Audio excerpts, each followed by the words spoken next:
Diversemedicine. It's Dr. Dale. I'm sitting here with... I'm Dr. Daniel. Simon Tesfamano, third-year medical student. And today we're going to be talking about why black males are not applying to medical school.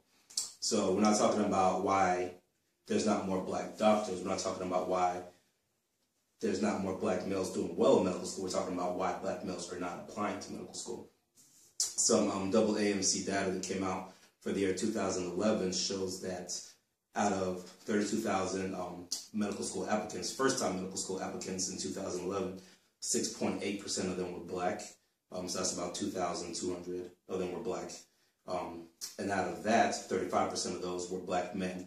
So in other words, out of the first-time applicants to med school in 2011, 2.4% of them were African-American males, which is down from about 2.6% in 2002. So that equates to 771 black men out of 32,000 total first-time applicants who apply to medical school. So the question is, why are there so few black men applying to medical school? What are you guys' thoughts? Well, I mean, I'll give you some background from my experience in med school. I graduated med school back in 2008. And starting off, there were only two of us, two black males in our class. We had a class of about 200 students, and there were about 18 black students total. And out of that class, there were only two of us, two black males. So, and by the time we finished, I was the only one left of the black males in that class. So, it definitely is a problem. It's definitely a problem. So, but I mean, as far as statistics right now, I think we discussed we started talking about it a little bit earlier. I think the huge issue is just that a lot of black males just aren't getting the guidance, the proper guidance to even know about med school and know about the application process. And a lot of them who start out on the medical track, a lot of times they just don't have somebody to push them at the very end. Because like in my program, I went to Texas A&M for college, and we had a great system as far as they're really pushing us. They really showed us you need to make sure you put your applications at this time. You need to do this and whatnot. So for us, it was kind of came. So let's take it back. Easy, but so let's take it back a little bit. So while you were at Texas A&M, how many of your black male friends actually applied to medical school? How many started off wanting to be medical doctors? How many actually applied to medical school? Weird thing, A&M is a huge school, but there really weren't many at all. I'm trying to think of any pre-med students. I know the two students that are actually in my med school class, both of us went to the same undergrad at A&M. Okay. And those are actually the only two that I can think of that actually went the medical track who were pre-med. In the class above me and the class below me, there might have been some here and there, but within my classes, I had classes of 200, 300 students, biology class, chemistry class, and I was usually pretty much the only one. There was usually one, maybe one more, but yeah. So you're saying the problem starts even before undergrad? You're saying that even in undergrad there weren't that many black men who were interested in the pre-med route? Yeah, but then again, I went to Texas A&M, which is more huge on engineering. Almost all the black males there were doing engineering. That's a good point. What do you think, Simon? I have to agree. I think that there's a real issue with sort of guidance. I feel like black males don't have enough guidance to get them here. And I think it all starts with first having some sort of vision and actually seeing yourself as a doctor, being able to see that visually. So seeing people like you, who look like you, think like you, talk like you, that sort of thing. When you don't have that, I feel like it's much harder to actually attain some goal or actually become a doctor. So it starts with that at an early age, having exposure to that. And then along the way, there has to be sort of this pattern, this repetition of seeing that and actually being able to believe that you can make it there. And so I feel like a lot of black males don't have access to, say, an uncle or an aunt or somebody who is in the medical, or who is a doctor, like a lot of other people may have, other groups may have. And so I think that that's a significant issue. Not having that, I think, makes us less likely to actually become doctors, because we don't have those resources that tell us, oh, well, you know, if you just take this route, if you just do this, it'll make it 10 times easier. You know, if you do this and that, you know, it's just, this is the way you should do it. I feel like we don't have that, and I think it's really upon the individual to sort of go out there and grab those resources. And so I don't that we should change that, because we should not depend on individual characteristics and personalities to, you know, increase the black male doctor population. There has to be a community effort, and it has to be sustained, and creating this pipeline that's consistent. So, yeah. So I mean, you hit on something that I harp on a lot, and people probably get tired of me talking about it. You talked about role models, having mentors, and things of that nature. This is something that's always talked about in the black entertainment, and people get tired. Bill Cosby took a hit for talking about this before, but essentially talking about the effects of, you know, the whole hip hop culture on black males. Typically, everybody likes to kind of overlook that and say, you know, well, hip hop doesn't affect what black men do, but I'm not sure that's accurate, you know, because even myself, and thinking about the friends that I grew up with, you know, and the people I knew in college, I certainly wasn't the only person in my undergraduate when I started University of Missouri who was interested in pursuing a career in the medical field. But, you know, I played basketball a lot, so I would go to the rec center, just recreational basketball. I would see all my buddies there playing ball, and eventually I'd say, oh, well, I've got to get home to go study. But those guys would still be at the gym, still playing ball, talking about, we're going to this party, talking about, you know, this new song came out, and spend so much time just kind of so infatuated with that whole hip-hop culture, and you see them going around campus trying to almost live out some of that hip-hop culture. And I'm not saying there's anything wrong with that, but it was obvious to see that a lot of the efforts went to doing the things that you see people doing on television as opposed to doing the things that get people to medical school. So one of my personal beliefs is that the black male population is kind of pushed too hard towards that hip-hop culture, towards that sports culture. You know, we have people coming to the gym every day, recreational ball, and their goal in college was to make the basketball team, instead of thinking, hey, maybe I'm in college, you know, I can get a good education, and there's nothing wrong with wanting to make the basketball team in college, that's perfectly fine. But when you're paying so much money to go to school, and you go to make the basketball team, and your classes, your grades are slipping, then that's where I think that's where it becomes a problem. You guys have any thoughts on that? Yeah, I mean, I think that's very, very true. I mean, society in a way kind of trains you, and the media, society, pretty much sometimes can feel like they're putting you in a box. Yeah. Saying that what they show on TV, the doctor shows, they're going to show doctors here. I mean, if you look like this type of person you are, you look like this. So I mean, I think that does have a huge role. You know, that I second that opinion. I thought completely. Yeah. I mean, I think that, you know, with hip hop culture, I think it's sort of a manifestation of a larger issue. You know, as you mentioned, with the just media in general, and the portrayal of the black male and all these things that sort of hold black men, black young children, from sort of pursuing things beyond that image. Again, it's about that vision that you have of yourself, that sort of consciousness of yourself, understanding yourself, and you see it all around you. And I think that breaking out of that, you know, some people may have their escapes, whether it's like reading books that portray a different image, or, you know, having mentors that portray a different image of black males.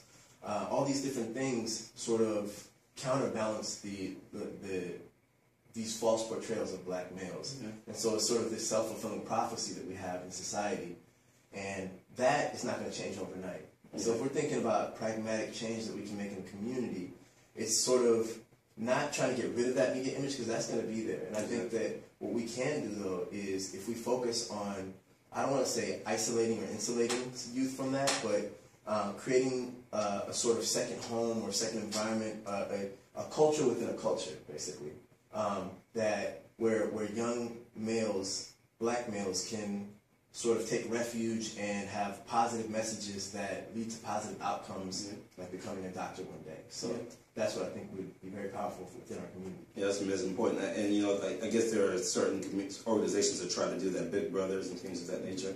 They try to do that, so that's actually a great point. And I should also mention that it should be done in a way that doesn't attack hip-hop culture, but sort of in all these different things around it, because we can't escape this influence. You know, it's part of the culture. You know, it's sort of ingrained.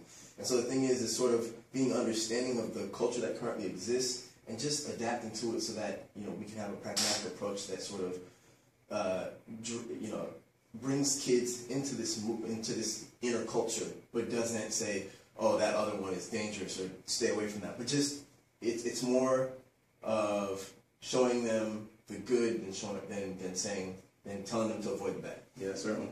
I definitely agree. I grew up surrounded by the hip-hop culture thing, but fortunately for me, I had, you know, parents, older siblings, people who were that culture within the culture for me. They could show me, yeah, you know, it's okay to be part of the hip-hop culture, but also, hey, come, you know, even within that, come check this out. You know, there's black men doing things like this, practicing medicine. Exactly. And I should mention also that the population that these doctors will one day treat are people that are listening to hip-hop and doing all these things. So we have to be able to, that is part of us, and we have to accept the fact that so. Yeah, that's on point. That's perfect. That's perfect. Where I was going to go at. I mean, that diversity. That's why they want us. They want us in these programs. They want us reaching out to people sitting just like us. So it's good to be able to relate to the patient population.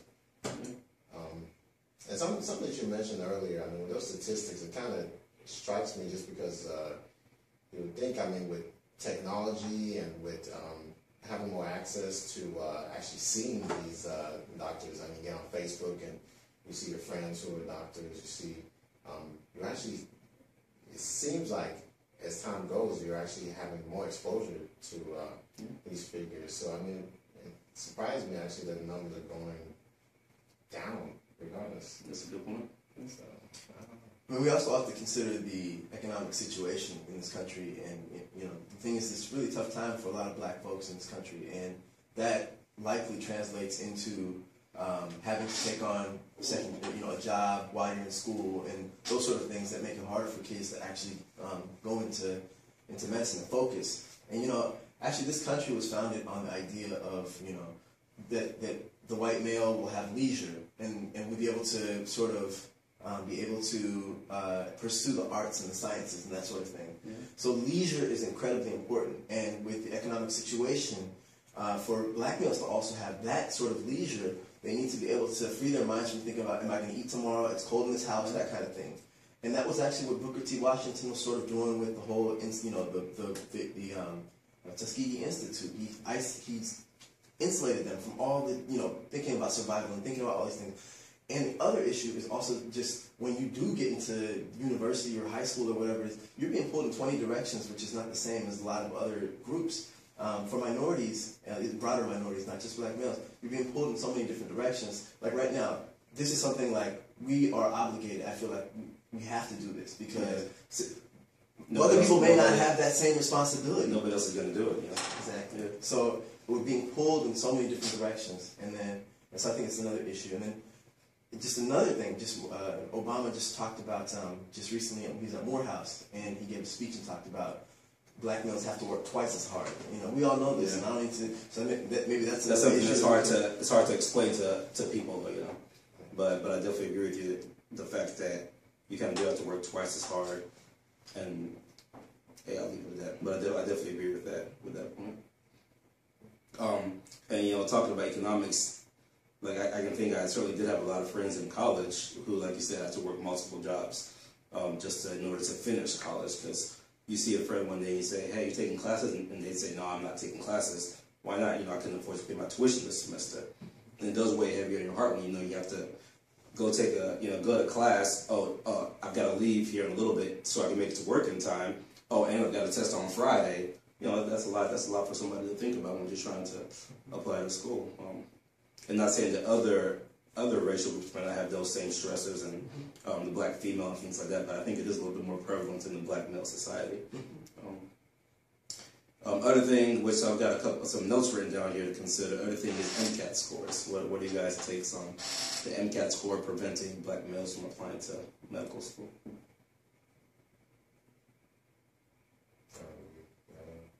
Well, you know, I really think with the MCAT scores, again, it's the subtleties that lead to sort of, with the MCAT scores, I feel like it's a large product of access to resources. A lot of students do not have access to these $1,000 classes and courses. And you know, I didn't take an MCAT course. I couldn't afford it. So I'm just saying the thing is you know, other students may be able to afford that, and I should say that it doesn't mean that black students don't have access and don't pay for those things, and you know that they, despite taking those things, they do worse. I don't know. I haven't seen any data like that, but there has been data that I've read in the past that has shown that a significant factor in black males being able to or having lower MCAT scores and SAT scores, standardized test scores, has to do with the fact access to resources. And so that's something to be considered, and I think that we can't downplay that. And also something, I think even after you take the MCAT, once you get that score back, I wonder how much it affects the black, you know, anybody actually, but thinking about black populations more specifically, how much, if somebody says, you know, I got maybe, you know, I don't know, 24 on the MCAT, that's not high enough. I'm not going to apply to med school. So I wonder how much black males face that. We did a survey on diverse medicine, close to when we first started diverse medicine, about what is the minimum MCAT score you would get before applying to med school, and 50% of people said it would be 28. If you think about it, back when I took the MCAT, you know, a long time ago now, but when I took the MCAT, the average MCAT score wasn't even up to a 28. Exactly. You know? Exactly. So people are saying that they're not going to apply until they get the high of a score, then it's just keeping people from applying. My wife gives some of the best advice to the students that she mentors. She says, do not be your own worst enemy, you know. When she was applying to med school, I hope she doesn't get mad at me for telling her personal story, but when she was applying to med school, people were telling her, advisors were saying, don't apply to med school. Your MCAT score is not high enough. You know, obviously she applied to med school, she got into 2 med schools and did fine, but just people saying that MCAT score is not going to get you in, and then I imagine this happens, that some black men say, oh, my score is not high enough, I'm not going to take it and get rejected. I mean, I'm not going to apply to med school and get rejected because that score is not high enough. You know, I think that the other issue is, you know, people see that data. They see that, you know, black males, black people in general have these lower MCAT scores. And, you know, if I'm a youth, you know, a college student, I'm looking to apply, and I see that, and I wonder, why is that? And I understand that there's such a small population of black doctors out there, black male doctors specifically. That's going to affect me in some way, and that's going to make me think, well, what, you know, why is that? It may even make me question myself. Yes, and so at the pit of it, at the core of it, you know, there's the confidence thing, and we cannot ignore also the fact that the MCAT has become basically an industry now. You know, you have all these you know, the Kaplan, Princeton courses, and all these different things that are out there, and if you don't understand that it's an industry, basically a game. You can call it a game. So if you understand the game, or you know, the hustle, or whatever people want to call it, that's essentially what it is. And so I think that people that have uncles, aunts, cousins that are doctors, they know, and they'll tell them that early on, that do this, you know, take this course, do this, that, whatever. And so I never had those resources. Yeah. You know, I know people like my black male friends that are in med school do not have those resources. Yeah. So I think that's a significant issue, and I should also mention that I feel like I just want to give one story. There was a student who told me that they remember reading a passage from the Economist, actually on the MCAT, word for word. They remembered reading that passage. Oh wow! And so it made me think that, like, what kind of material are they pulling? You know, is it from the New Yorker, the Economist, you know, from the New York Times, for those verbal passages that typically uses a language that a certain type of people use? Yeah, that I never read growing up. And I never read growing up. Just saying that this has become an industry, and it's these ingrained stereotypes that are out there that make them less likely to succeed. I will tell you, I read an article recently. The good thing is they're starting to move away from the MCAT. They're starting to move away from those things. They always say MCAT's going to be, you know, a good predictor of how well you do in med school. Maybe it is. I don't know. Me personally, I did okay with MCAT. You know, I didn't do stellar on the MCAT, but you know, I did fairly decent in med school. You know, my medical school test scores for the standardized tests were a lot better. You know, so the MCAT, just to all the listeners, everybody all the young black men applying, the MCAT is not the end-all be-all for how good of a doctor you're going to be. It doesn't tell you how well you're going to score on these other tests. You know, I think we're probably all proof of that. And the other thing, so I actually had this exact topic. I had a discussion with a couple other black men, actually on Facebook. and we're going back and forth arguing about how come there's so few black men in medicine. And the thing that they kept on mentioning, which I never thought about, they were saying, kind of hits on your points, the time investments that you have to put into becoming a doctor. And then one of the gentlemen even made the comments, I think he's a physician also, he made the comments, because black males are smarter than that to waste all their time working to become a medical doctor, taking out all those loans, having to pay back, not catching up to your peer for a match salary until you're 30 or so.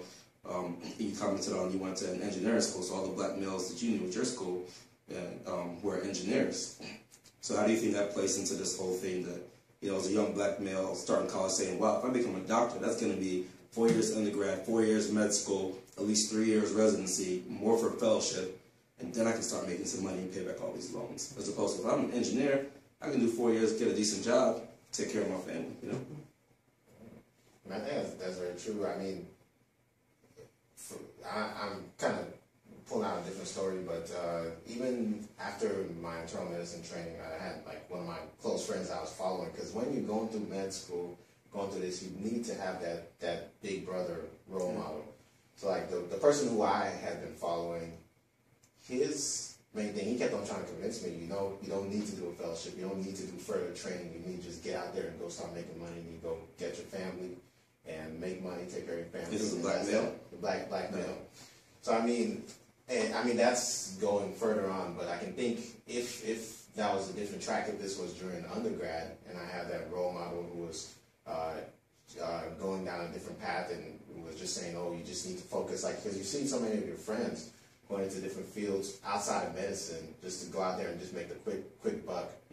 And it's hard to really look past that and see like your future, like what you're investing in if you choose the medical route. Because it's going to take forever, and most people who you're going to speak to, they're going to let you know medicine, it may take another 10 years before you can actually go out there and actually start making money and actually raise a family and do all these things.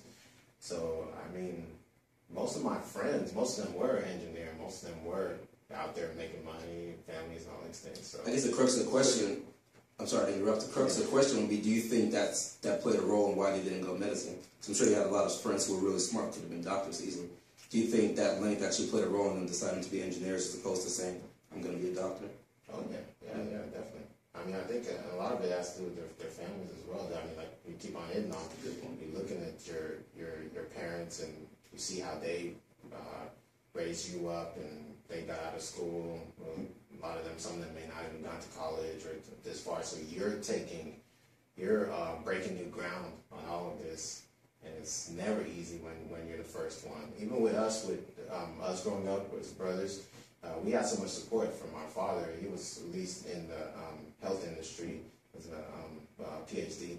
So even with all that support, still I, being the first one to become a medical doctor in our immediate family, it was still a struggle. It was a constant struggle because it felt like every step I was taking, I had to go try to find whatever resource I could find, read whatever book I could, make whatever friends I could to see what the next step is.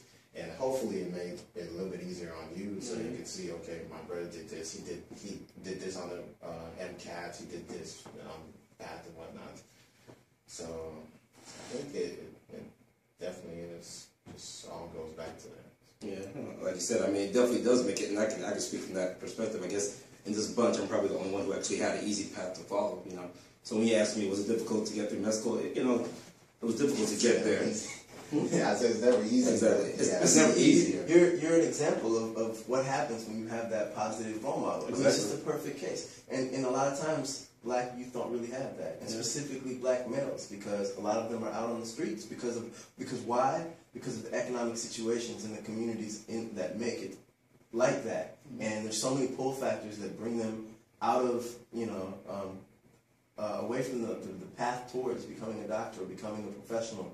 And so I think that, and I should make it clear that it's not just an issue that's confined to just medicine. It's all, many fields. Yeah. So it's a larger issue that just needs to be addressed, not just within healthcare, but outside of healthcare as well too. It's a community problem. Okay, so in our last few minutes, let's be solution oriented. A lot of you know, people, and myself included, probably we throw out, say, oh, it's a problem, that's a problem. But you know, let's be solution oriented. So we come up with all these different problems. You know, by the year 2050, they say, is it 2050? I think it's 2050. Over half of the population of the country will be minority ethnicity, and obviously the race of the percentage of African Americans in the field of medicine is not increasing proportionally. So how do we take that on? How do we actually make solutions? How do we fix this problem knowing that we cannot change society? What things can we do? Because in my opinion, it's our responsibility. That's why we decided to start this Black Men in White Coats series. It's our responsibility to attack the problem, because we're the ones in the positions that can do the most groundwork on it. So let's start throwing ideas. Somebody might watch this and say, hey, yeah, we can build from that. I think this is a perfect example of solving those issues, because this may go out to some youth out there who will look at this and see this as guidance. We talked about guidance and creating that pipeline, and I think that this will help youth. So I think that really it's upon waiting for the government or society or some larger entity to solve our problems is not going to solve our problems. And I think that we need to find the good within ourselves, and all the negative images that we have. We're going to have to personally, each individually, have to go out there and fight them and take on leadership roles and start up initiatives like this. But now, pragmatically speaking, how do we make it such that it's connected with something larger? Where, and I should say that the way we would go about doing that, I think, is by basically, you're part of, you have diverse medicine. I may be an SNMA. The fact that you have these things, you're doing something that's critical for the community. I'm doing something that's critical for the community. We're all doing something that's critical for the community. We'll naturally gravitate towards each other. And I think that it's important for each individual to have that sense of responsibility, that sense of gratitude for how we got here. Because I didn't get here alone, and I know you both don't feel like that. Definitely not. And so I think that as we bring more people into the fold, I think that just not forgetting about that. That's number one. That's just number one. I think just remembering that there's personal responsibility is what I'm trying to say, basically. Yeah. So, others, what do you guys think? No, I definitely agree with that. Just from my experience, the sad thing is, it's so hard to at least see in other people that they feel they have that personal responsibility. I feel like there's a lot of people who I see who don't feel that it's necessarily their responsibility to help. And maybe it's not, maybe it's not really our responsibility to help. Maybe it has to be more of a desire, because I don't think people should help if they don't feel like they have to help. But, I agree with you. I think ideally, if everybody did feel like, if the black males out there felt like, then maybe I can go get 2 young males to mentor and, 2 young pre-meds, and I just be there for them.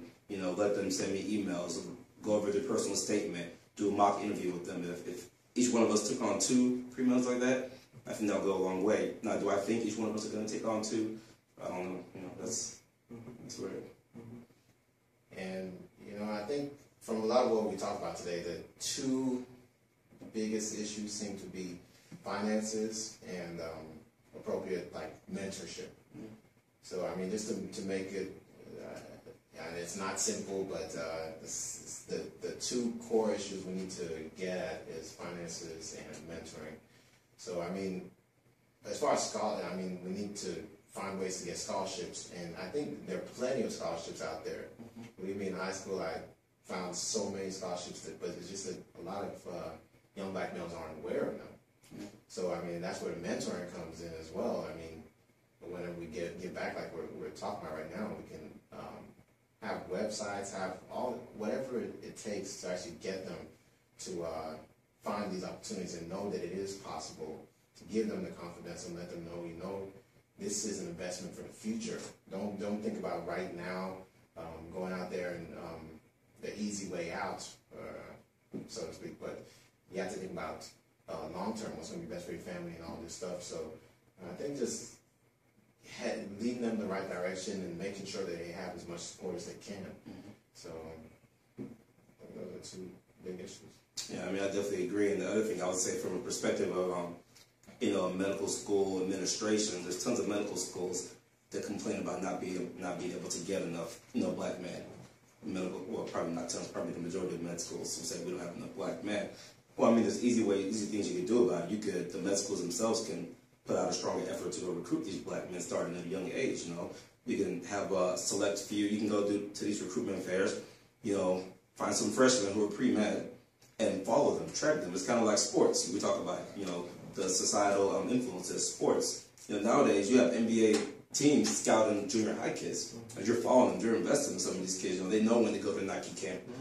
So if you're a med school, you can find a freshman student, send them a letter every semester, say, hey, just checking up on you, seeing how your grades are doing. If you keep on doing well, we'd love to have you here at such and such university. And then when that student gets to that certain age level, the certain grade level to apply to med school, say, you know what, we're going to waive your application fee. If you really want these students, there's things that the administration, the medical school administrations could do, which is, so easy fixes. At least in my opinion, it's really easy. It's very easy to find a black freshman male who wants to go to med school and show interest in them first and say, hey, I'm interested in you coming to my school when you're there. If I was a black man, I am a black man, but if I would have got a letter when I was a freshman as a black pre-med student, if I would have got a letter saying, yeah, I'd love for you to come to, our med school if you do well, I would have been like, oh my goodness, this school wants me. I'm going to bust my butt to do well because I know this school's telling me that they want me to come. Is that easy? You don't have to guarantee them a spot or anything like that, but just say we're interested in you. That easy solution. Tackle the finances, tackle the mentorship. Each one of us can find 2 pre-meds to mentor and not just, quote unquote mentor, but actually be there for these guys, like respond to the messages when they message us. It goes a long way. Something else it always strikes me every time I'm out there, maybe I'm playing basketball with a group and it might be a predominantly black population I'm playing with or a community. It always gets me that once they find out I'm a doctor, most of them are around are in the 20s, 30s, and whatnot. Once they find out, they see me somewhere, or I wore my white coat somewhere, and they see me, all of a sudden the conversation changes. The way we communicate changes.